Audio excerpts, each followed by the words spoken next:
Ayan, magandang umaga. Ayan, kung pagmamasdan nyo mga kumbate, talaga masasabi nyong napakatibay. Wala, hindi umarya yung forma mga kumbate.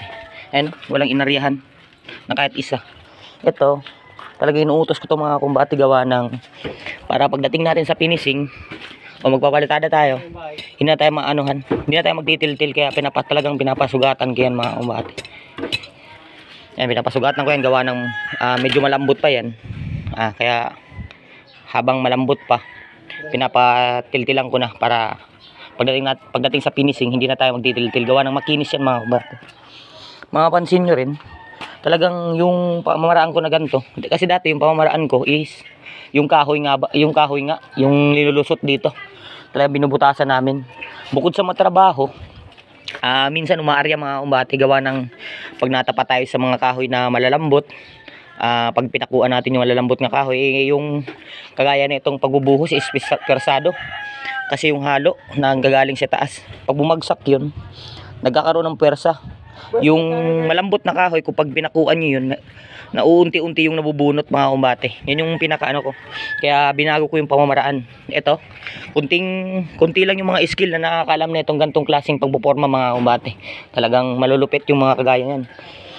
Ayan, mapapansin nyo rin, ayun o, isa, dalawa, tatlo. Talagang hindi umarya yan mga kumbate. Ayun, bali pinapatanggal ko na ilapol sa sa kabilang forma. Okay, ito kaalaman lang mga kumbate kung saan. Alam nyo ba may dalawang uri ng pag-aasintada o pagpapile ng hollow block is may dalawang uri. Meron kayong mga nakikitang ganyan mga kumbate, yung pagpapile nila is ganyan yung pamamaraan nila. Ang tawag po dyan, stock band. Yan po yung isa sa mga ginagawa ko dati sa Maynila pa kami. Gawa ng, alam nyo ba yan mga kumbate, napakatibay nyan. Bakit?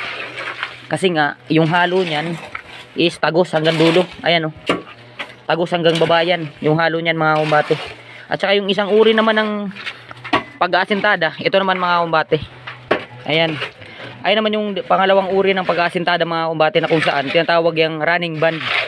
Yan, para sa akin lang din mga kumbate, pagdating sa piling o sa pag-aasintada, mas magandang gamitin yung ganyan, kasi nga mabilis sukay mga kapatong. Gawa ng yabi-yabi yan mga kumbate. Pero sa tibay, mas matibay po yung stock band mga kumbate, gawa ng yung halo niya nas sagad hanggang ibaba, hindi kagaya nito na pagdating dyan, ayan, takpan na yung mga mortar. Ayan, hindi na talaga diretso yung halo hanggang baba.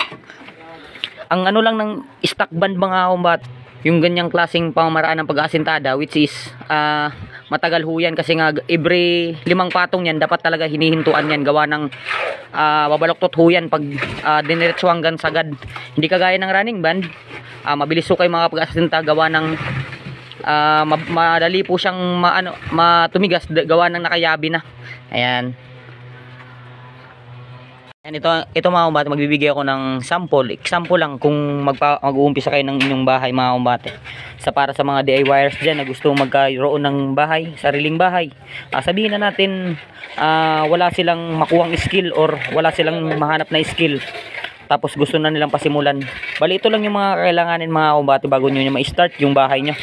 Ito, para sa mga DIYers dyan ito, dapat meron kayong drill, grinder. Ito yung mga paunahing gamit kung saan para sa mag-uumpisa kayo ng bahay nyo.